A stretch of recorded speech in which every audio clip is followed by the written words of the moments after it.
तो मैनेजमेंट हम पहले देखेंगे कि क्या होता है मैनेजमेंट। तो अकॉर्डिंग टू पीटर ड्रकर, जिनको हम मैनेजमेंट गुरु के नाम से भी जानते हैं, पीटर ड्रकर, तो according to him management is a multipurpose organ that manage a business, manages manager and manages workers and work.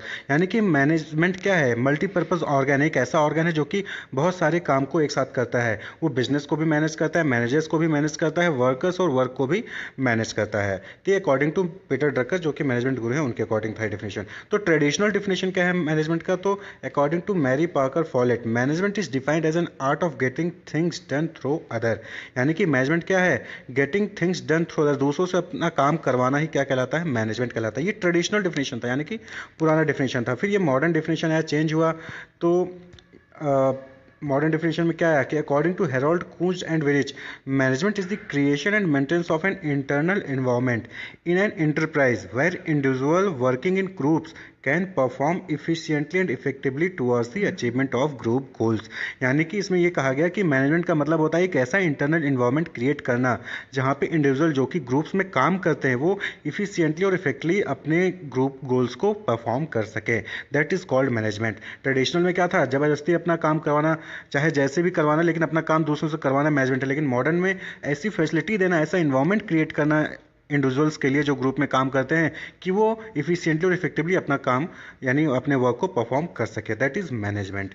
तो the person who directs the effort of other is known as manager. यानी कि manager वो होता है जो दूसरे के काम को डायरेक्ट करता है, तो मैनेजर कहलाता है। इफेक्टिवनेस का मतलब क्या होता है यहाँ पे, इफेक्टिवनेस का मतलब है refers to completion of task on time. यानी कि जो आपको काम दिया गया है उस टास्क को अगर आप टाइमली कंप्लीट करते हैं तो आप इफेक्टिव वर्क कहलाता है। वहीं पे अगर आप कम रिसोर्स का यूटिलाइज करके मैक्सिमम आउटपुट देते हैं तो वो क्या कहलाता है, इफिशियंसी।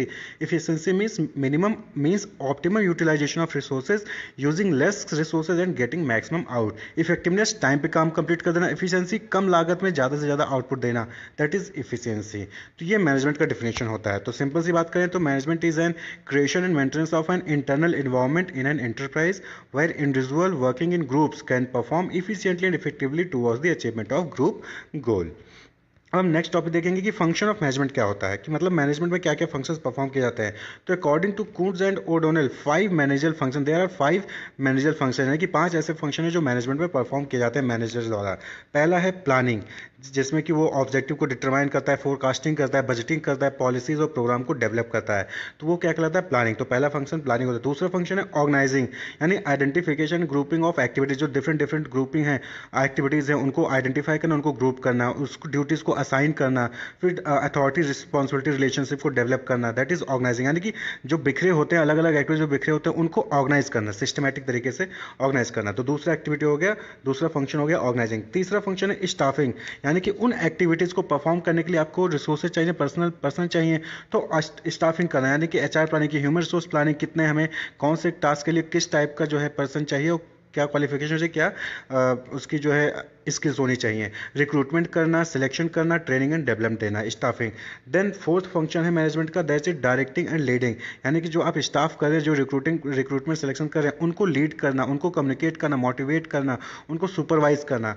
एंड जो फिफ्थ फंक्शन है मैनेजमेंट का, that is controlling, setting standards, यानी कि आप एक स्टैंडर्ड बना देते हैं कि ये आपका गोल है, इस स्टैंडर्ड बना तो उसको फिर जो एम्प्लॉय होता है वो उसकी परफॉर्मेंस को मेजर करते हैं, फिर स्टैंडर्ड से उसको कंपेयर करते हैं, और अगर कोई स्टैंडर्ड के अकॉर्डिंग उसकी परफॉर्मेंस नहीं होती तो आप उसको क्या करते हैं, कोई करेक्टिव एक्शन लेते हैं, यानी कि आप या तो उसको निकाल भी सकते हैं या फिर उसको मोटिवेट करेंगे, उसको ट्रेनिंग देंगे और दोबारा से उसको टास्क देंगे ताकि वो अपनी परफॉर्मेंस को अच्छा कर सके। तो ये 5 मैनेजमेंट फंक्शन होते हैं, planning, organising, staffing, directing, controlling, according to Koontz and O'Donnell. According to Luther Gulick and Lyndall Urwick, इन्होंने भी फंक्शन ऑफ मैनेजमेंट बताया, जिसमें कि पॉड स्कॉर्प, शॉर्ट फॉर्म में क्या कहते हैं, पॉड स्कॉर्प, POSDCORB, ये लूथर गुलिक के अकॉर्डिंग है फंक्शन ऑफ मैनेजमेंट। तो क्या होता है, P से प्लानिंग, O से ऑर्गेनाइजिंग, S से स्टाफिंग, D से डायरेक्टिंग, C से कोऑर्डिनेटिंग, R से रिपोर्टिंग एंड B से बजटिंग। तो ये फंक्शन ऑफ ये भी क्या है, मैनेजमेंट के फंक्शन है according to Luther Gulick and Lyndall Urwick. जो आप पीछे देखा था वो कूंज के अकॉर्डिंग था। तो ये भी क्या है, फंक्शन में planning, organising, staffing, directing, controlling, यहाँ पे एड ऑन हो गया रिपोर्टिंग एंड बजटिंग, ये भी एड ऑन हो गया है। तो ये क्या है, फंक्शन ऑफ मैनेजमेंट। हम बात कर लें कि लेवल ऑफ मैनेजमेंट, यानी कि मैनेजमेंट में कितने लेवल होते हैं। तो सभी को पता है मोटा मोटी कि 3 लेवल होते हैं, टॉप, लेवल, मिडिल लेवल और lower level. Top level management, middle level management और lower level management.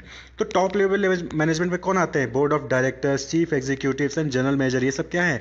Top level management पे आते हैं। मिडिल लेवल मैनेजमेंट पे प्रोडक्शन मैनेजर हो गए, परचेज मैनेजर हो गए, सेल्स मैनेजर हो गए, मार्केटिंग मैनेजर हो गए, पब्लिक रिलेशनशिप मैनेजर हो गए, ये सब किस में आते हैं? मिडिल लेवल मैनेजमेंट में।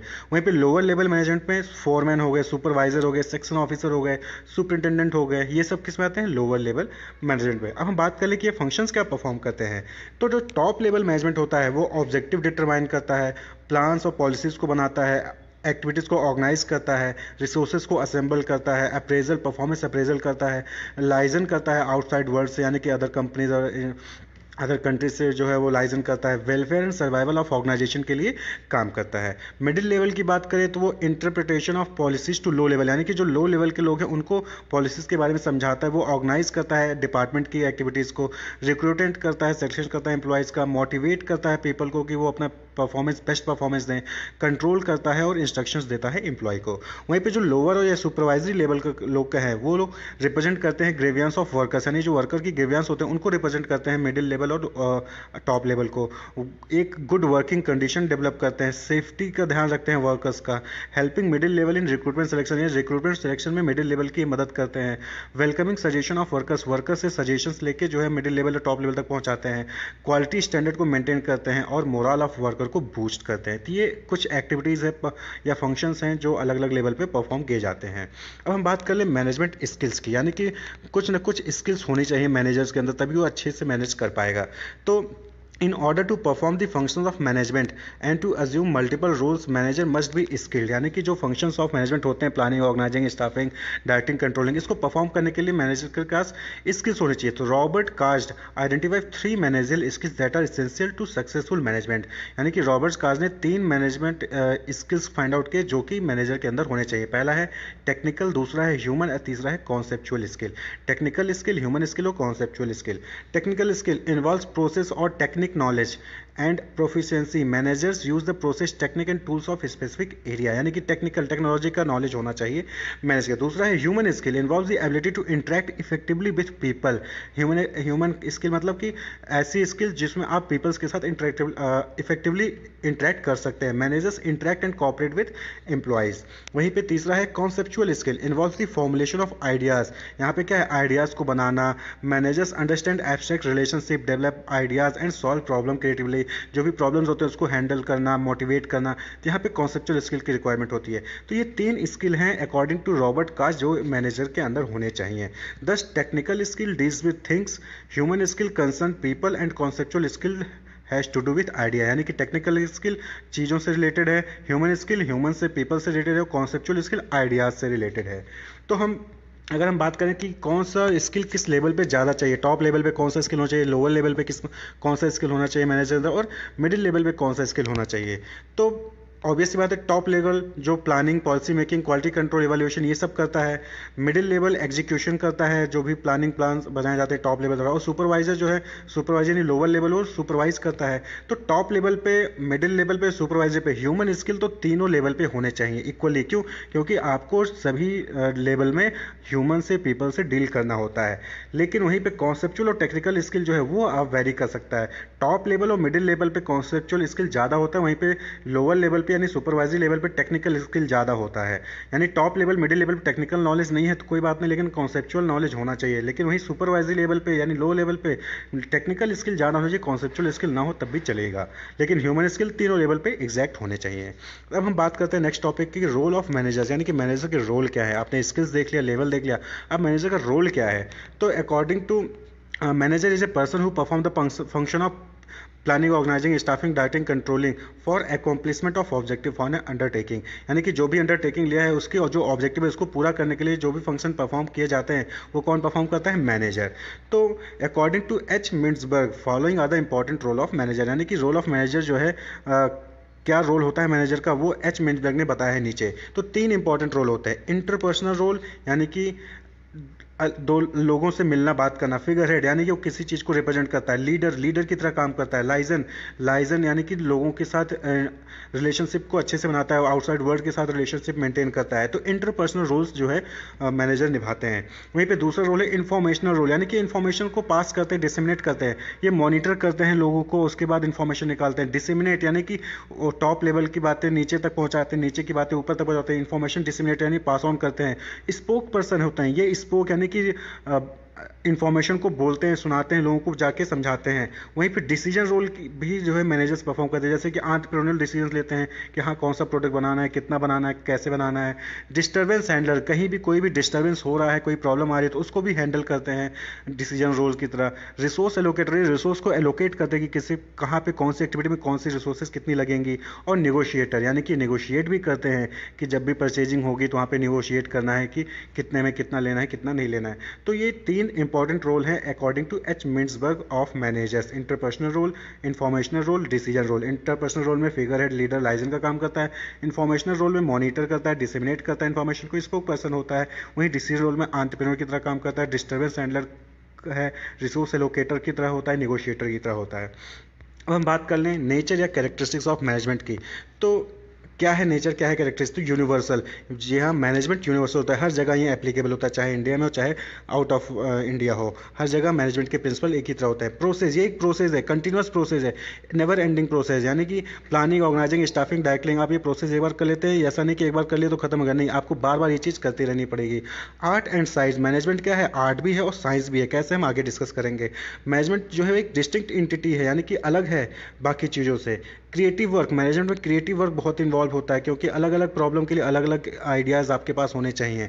नीड एट ऑल लेवल, सभी लेवल पे मैनेजमेंट रिक्वायरमेंट होता है, चाहे वो टॉप लेवल हो, चाहे मिडिल लेवल हो, चाहे लोअर लेवल पे हो।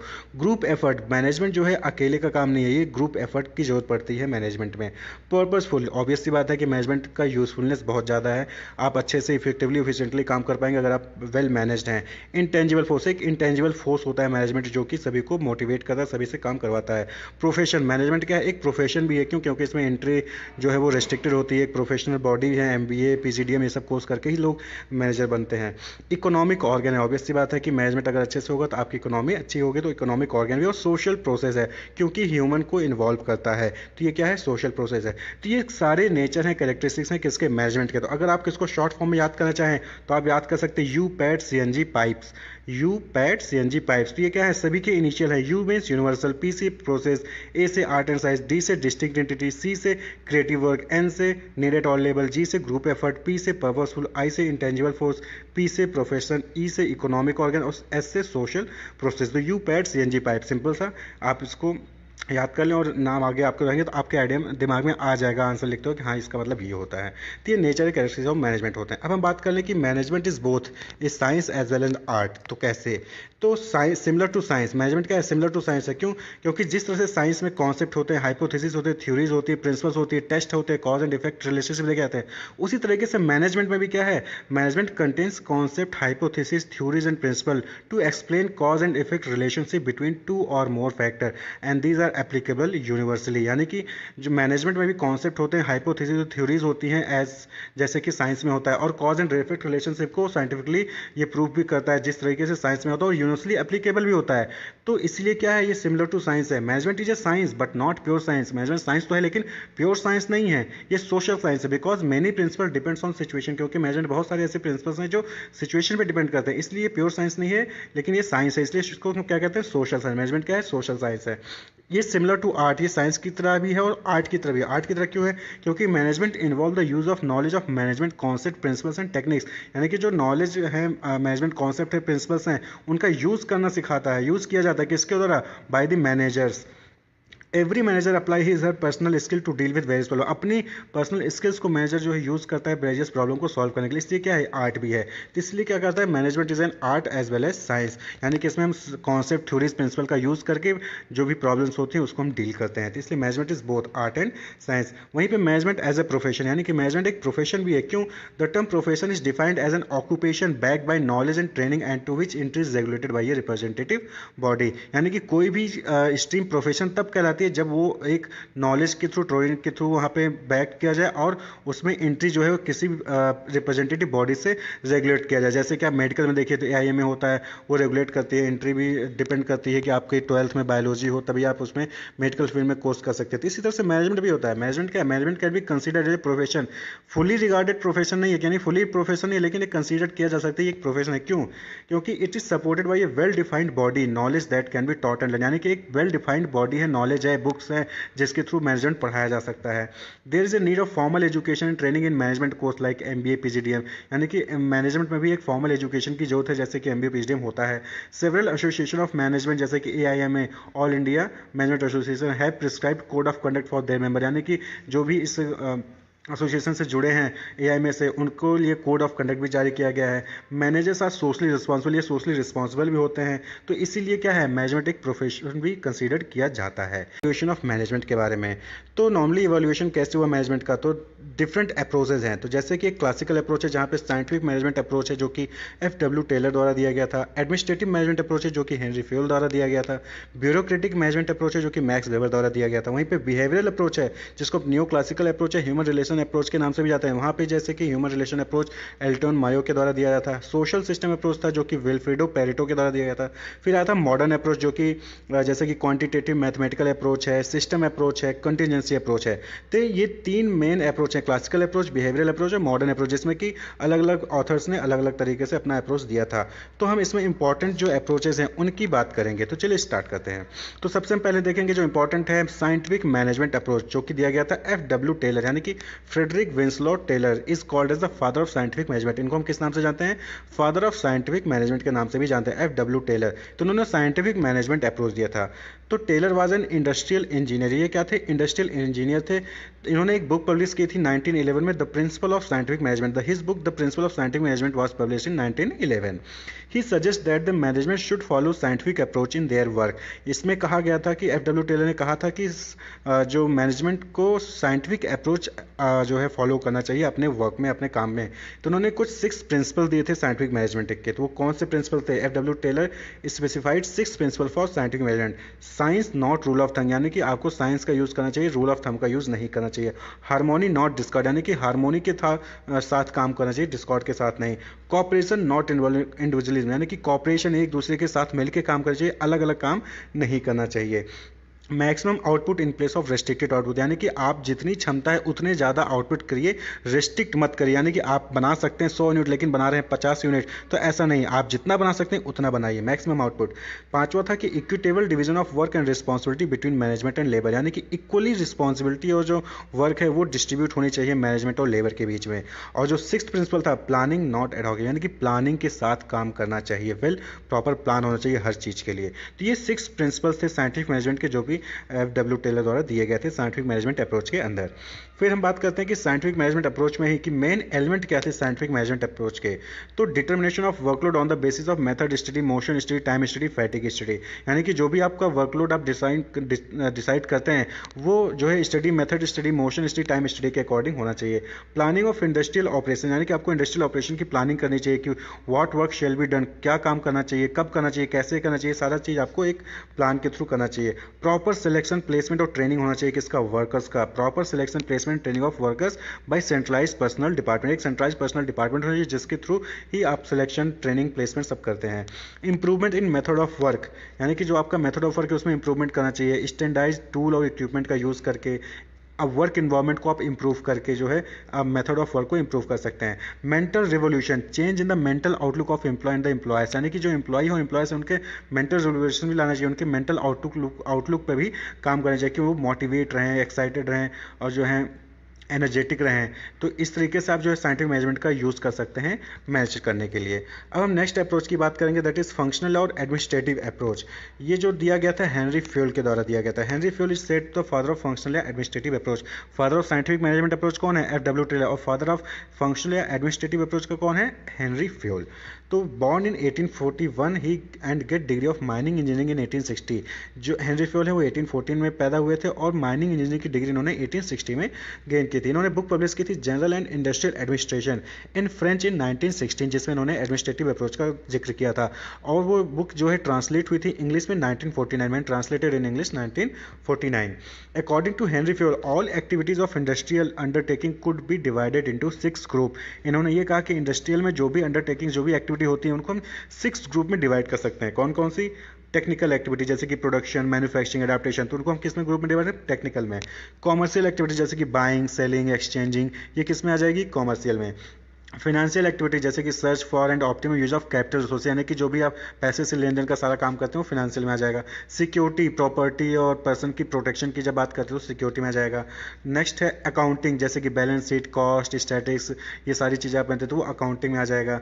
देन है जो सिक्स्थ था वो मैनेजरियल, यानी planning, organising, staffing, directing, controlling, यानी planning, organising, commanding, coordinating, controlling, इन्होंने कहा अकॉर्डिंग टू हेनरी फ्योल। तो ये मैनेजरियल एक्टिविटी हो गई। तो हम जो है इंडस्ट्रियल की जो भी अंडरटेकिंग से जो भी एक्टिविटीज़ है उनको हम इन 6 कैटेगरीज में डिवाइड कर सकते हैं as per Henri Fayol in functional administrative approach.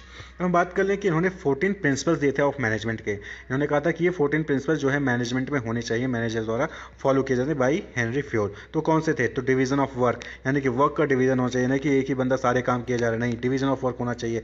Authority and responsibility भी होनी चाहिए, सबकी अपनी अपनी अथॉरिटी और अपनी अपनी रिस्पॉन्सिबिलिटी वेल डिफाइंड होनी चाहिए। डिसिप्लिन होना चाहिए, सबसे इंपॉर्टेंट चीज़ डिसिप्लिन होना चाहिए। यूनिटी ऑफ कमांड, यानी कि command from one boss only, यानी कि एक ग्रुप है वो किसी के अंडर काम कर रहा है तो उसको सिर्फ उसी कमांड को फॉलो करनी चाहिए कि उसके बॉस ने दी है। ये नहीं कि कोई भी आके कमांड दे रहा है और आप जो है फॉलो किए, नहीं, आपको सिर्फ एक ही जगह से कमांड आना चाहिए। यूनिटी ऑफ डायरेक्शन, यानी कि जो सेम इंस्ट्रक्शन है वो सभी को देना चाहिए। ये नहीं कि आपने एक को दूसरा इंस्ट्रक्शन दिया एक काम के लिए और दूसरे को दूसरा इंस्ट्रक्शन दिया सेम काम के लिए, एक ही काम दोनों को दिए लेकिन इंस्ट्रक्शन दोनों को अलग ले दें, नहीं, ऐसा नहीं। डायरेक्शन, यूनिटी इन डायरेक्शन होना चाहिए।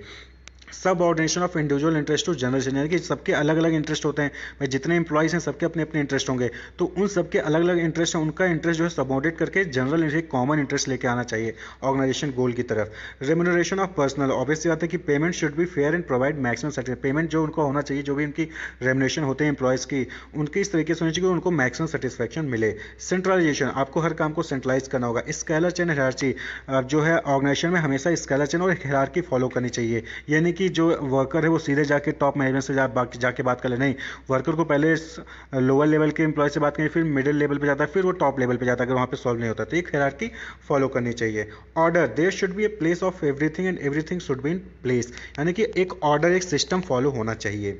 इक्विटी, यानी employ should be treated equally, यानी कि आप किसी एम्प्लॉय को ज़्यादा ट्रीट करें, अच्छे से ट्रीट करें, वहीं पे दूसरे एम्प्लॉय को उतने अच्छे से ट्रीट नहीं करें, नहीं, सभी को इक्वली ट्रीट करना है। Equity. Stability of tenure of personal, यानी कि जो उनका टेन्योर होता है एम्प्लॉय का वो स्टेबल होना चाहिए, यानी कि उनको ऐसे खतरा रहे कि आज है जॉब कल चली जाएगी, नहीं, ऐसा नहीं होना चाहिए, उनको फीलिंग नहीं चाहिए। स्टेबिलिटी होनी चाहिए टेन्योर ऑफ पर्सनल में। इनिशिएटिव, उनको मोटिवेट करना चाहिए कि वो इनिशिएटिव लें, कोई आइडियाज़ डेवलप करें। Subordinate should be encourage to conceive and carry out ideas. Then है एस्पिरिट द कॉर्प्स, यानी कि टीम वर्क, यानी कि sense of unity and togetherness. Esprit de corps, यानी कि हम सब एक साथ मिलकर कोई भी काम कर सकते हैं। तो ये 14 प्रिंसिपल्स दिए गए थे मैनेजमेंट के हेनरी फ्योल द्वारा। इसको आप शॉर्ट फॉर्म में भी याद कर सकते हैं, आई डिकोड यूएसए यूएसएसआर। ये सीरीज में नहीं है, आगे पीछे, लेकिन ये 14 प्रिंसिपल्स सब इसी में आ जाते हैं। आई डिकोड यूएसए यूएसएसआर, आप सपोज करिए पूरा नहीं याद करते, इस कोड के जो आई, यानी कि जैसे आई से क्या होगा, आज से आप क्या होगा, इनिशिएटिव। डी से डिवीजन ऑफ वर्क, ई से इक्विटी, सी से सेंट्रलाइजेशन, ओ से ऑर्डर, डी से दूसरा डी आप देख सकते हैं कि डी से क्या हो सकता है, डिसिप्लिन है, ई से इक्विटी है या एस्पिरिट द कॉर्प्स है। इस तरीके से आप हर अल्फ़ाबेट को एक एक दे सकते हैं, फिर उसको इस तरह से याद कर सकते हैं। आई डिकोड यूएसए यूएसएसआर। अब नेक्स्ट अप्रोच की बात करें तो ब्यूरोक्रेटिक मैनेजमेंट अप्रोच, जो कि मैक्स वेबर द्वारा दिया गया था। Max Weber contributed the theory of bureaucracy to the management thought. Focus किस पे था इस अप्रोच में? Focus on dividing organisation into hierarchies, establishing strong line of authority and control. इस पे फोकस किया गया हायरार्की पे कि एक अथॉरिटी और कंट्रोल का एक स्ट्रॉन्ग लाइन ड्रॉ होना चाहिए। कैरेक्टरिस्टिक्स कैसे इस अप्रोच की? तो डिवीजन ऑफ वर्क, इस पे बोला गया कि वर्क को डिवीजन करना चाहिए। हायरार्की होनी चाहिए पोजीशन में, बॉस, एम्प्लॉय, सबऑर्डिनेट होना चाहिए। रूल और रेगुलेशंस स्ट्रिक्टली फॉलो करने चाहिए और होने चाहिए। इम्पर्सनल कंडक्ट होना, यानी कि हम जब employ being official being employ काम करते हैं तो हमारा कंडक्ट जो है पर्सनल नहीं, कि हम हाय हेलो दोस्ती यारी की तरह तरह करें, नहीं, हमारा ऑफिशियल कंडक्ट होना चाहिए, इम्पर्सनल कंडक्ट, स्टाफिंग होनी चाहिए प्रॉपर, टेक्निकल कंपिटेंस होना चाहिए एम्प्लॉय के अंदर, और ऑफिशियल रिकॉर्ड्स होने चाहिए सारी चीज़ों के। तो मीन्स इस पर फोकस किया गया था ऑफिशियलाइजेशन पे, यानी कि पूरी तरीके से जो है पर्सनलाइजेशन नहीं होना चाहिए, इम्पर्सनल कंडक्ट होना चाहिए, और हायरार्की और अथॉरिटी रूल को फॉलो करना चाहिए ऑर्गेनाइजेशन में। अब हम बात कर लें तो सबसे इंपॉर्टेंट है हॉथॉर्न एक्सपेरिमेंट। इस पर नॉर्मली क्वेश्चंस पूछे जाते हैं। हॉथॉर्न एक्सपेरिमेंट जिसको ह्यूमन रिलेशन अप्रोच के अंदर आता है। तो ये जो एक्सपेरिमेंट था वो एल्टॉन मेयो, एफ.जे. रोथल्सबर्गर और उनकी टीम द्वारा कंडक्ट किया गया था हॉथॉर्न प्लांट में, जो कि वेस्टर्न इलेक्ट्रिक कंपनी थी 1927 से 1932 के बीच में।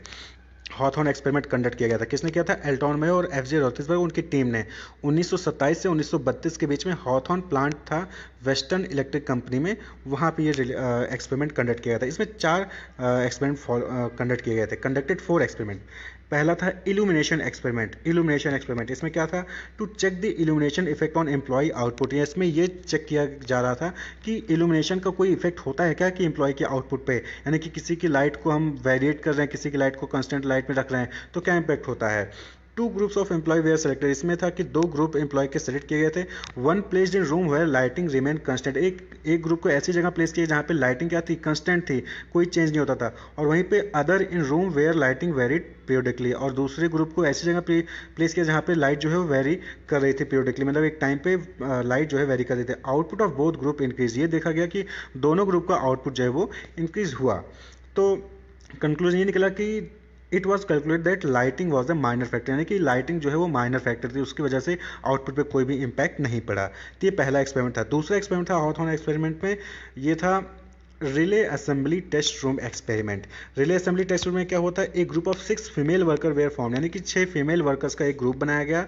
Frequently change were made in their working condition such as shorter working hour, rest period, hot lunch, friendly and informal supervisor, free interaction among member of the group. यानी कि उन groups के साथ जो है एक फ्रिक्वेंटली चेंज किया गया, जैसे कि उनके टाइम को चेंज कर दिया, उनके रेस्ट पीरियड को बढ़ा दिया, उनको ताज़ा ताज़ा खाना लंच मिला, फ्रेंडली और इनफॉर्मल सुपरवाइजर्स के साथ फ्रीली इंटरेक्ट कर सकते थे वो अपने मेंबर्स के साथ। इस तरीके के चेंजेस उनके उसमें किए गए। तो productivity of the group increase. देखा गया कि उनकी प्रोडक्टिविटी क्या थी? वो बढ़ गई।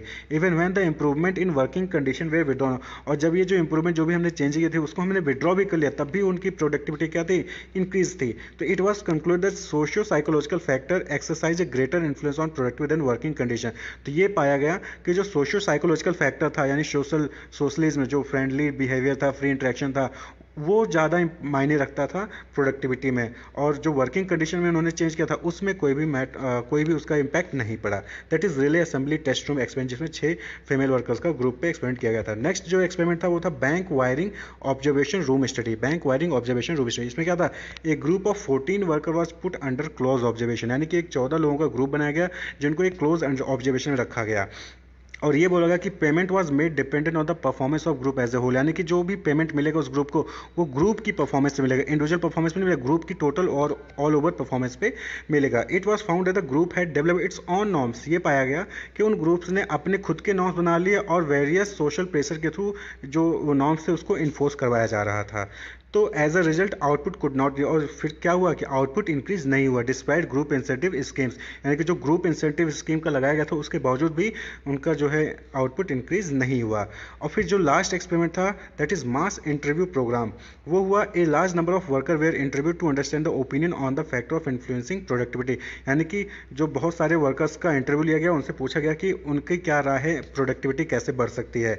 It was found that opportunity to talk freely about the things that are important to worker has a positive effect on their morale and productivity, यानी कि ये पाया गया इंटरव्यू करने के बाद कि अगर उनको फ्रीली अपनी बातों को रखने दी जाए वर्कर्स, तो उनके पॉजिटिव इम्पैक्ट पड़ता है उनकी मोरल और उनकी प्रोडक्टिविटी पे, यानी कि उनको फ्री करना चाहिए, उनको आइडियाज़ को एक्सेप्ट करना सुनना चाहिए, तो वो उनकी प्रोडक्टिविटी इंक्रीज करेगी। तो ये था हॉथॉर्न एक्सपेरिमेंट। तो अगर हम मेजर फाइंडिंग्स की बात करें कि क्या मेजर फाइंडिंग्स थे हॉथॉर्न में, तो an organisation is psycho social system. ये पाया गया कि एक ऑर्गेनाइजेशन क्या है? साइको सोशल सिस्टम है। वहाँ पे ह्यूमन बीइंग्स हैं, साइकोलॉजिकल फैक्टर होते हैं, सोसाइटी है। Human factor is the most important element in the social system. Social system में ह्यूमन फैक्टर सबसे important factor. The behaviour of an individual is determine the informal group of which he she is a member, यानी कि जो behaviour होता है human का, individual का, वो डिपेंड करता है कि वो किस ग्रुप से बिलोंग करता है, उसकी ग्रुप की वजह से उसकी बिहेवियर भी चेंज होता है। Work workers not merely motivated by money, they are socio psychological beings and respond to the total work situation. यानी कि वर्कर्स सिर्फ मनी से ही मोटिवेट नहीं होते, वो सोशियो साइकोलॉजिकल बींग्स हैं और वो वर्क सिचुएशन के बेसिस पे भी उनकी मोटिवेशन होती है। तो ये हॉथॉर्न एक्सपेरिमेंट था। अब हम बात करें सोशल सिस्टम अप्रोच, जो कि विल्फ्रेडो अप्रोच है, विल्फ्रेडो पेरेटो ने दिया था। According to this theory, an organisation is essentially a cultural system composed of people who work in cooperation. इसमें यह माना गया कि जो ऑर्गेनाइजेशन है वो सिस्टम है किसका, पीपल का, जो कि कॉपरेशन के साथ काम करते हैं। This concept has been attributed to the theory of cooperation. ये कॉन्सेप्ट कहाँ से आया, थ्योरी ऑफ कॉपरेशन से। Whereby an individual tries to satisfy his biological, physical and social need through cooperation with others. जहाँ पे ये था, theory of corporation में क्या है कि इंडिविजुअल जो है वो अपनी नीड को, बायोलॉजिकल, फिजिकल और सोशल नीड को दूसरों के कॉपरेशन से फुलफिल करता है। तो फीचर्स क्या थे इस सोशल सिस्टम अप्रोच के, तो ऑर्गेनाइजेशन इज सोशल सिस्टम। ये माना गया कि ऑर्गेनाइजेशन क्या एक सोशल सिस्टम है, इस सिस्टम ऑफ कल्चर रिलेशनशिप, जहाँ पे कल्चर रिलेशनशिप होता है। Relationship exist among the external as well as internal environment of organisation. जो रिलेशनशिप हो एक्सटर्नल और इंटरनल दोनों एनवायरमेंट में एग्जिस्ट करता है। Cooperation among group member is necessary for the achievement of organisation goal. और कॉपरेशन बहुत ही ज़्यादा जरूरी है अगर आप ऑर्गेनाइजेशन के गोल को अचीव करना चाहते हैं। तो ये विल्फ्रेडो पेरेटो ने दिया था सोशल सिस्टम अप्रोच, जिसमें कहा गया कि ऑर्गेनाइजेशन का एक सोशल सिस्टम है, वहाँ पे ह्यूमंस है, वो रिलेशनशिप में और कोऑर्डिनेशन के साथ काम करेंगे तो ऑर्गेनाइजेशन का गोल ऑब्वियस सी बात है अचीव कर सकता है एम्प्लॉय। तो इस वीडियो में इतना ही। नेक्स्ट वीक का वीडियो हम जल्दी रिलीज करेंगे। तो wish you all the best, keep watching, subscribe the channel for more videos. Thank you.